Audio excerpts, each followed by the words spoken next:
нарисовал? Да не с пустыми руками, посмотрите, что у него в руке. Колокольчик.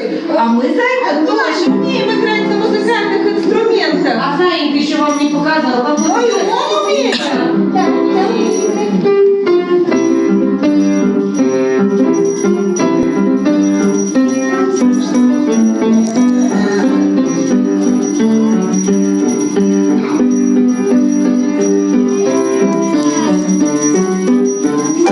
Ой, ребятки, и Зайка умеет. А мы давайте Зайке покажем, как мы умеем играть. Хорошо? В оркестр. Вспоминаем. Выходим. Сейчас. Значит, он сгонит. Андрей, Саша, пожалуйста.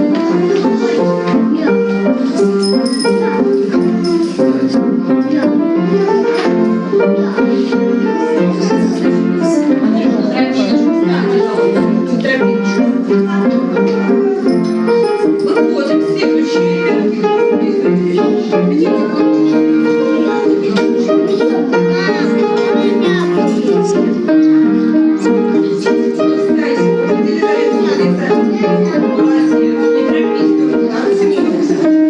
Подравнялись красиво. Оркестр наш встал. Слушаем внимательно. Свои.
Здесь сидят ребятки. А какие такие ребятки?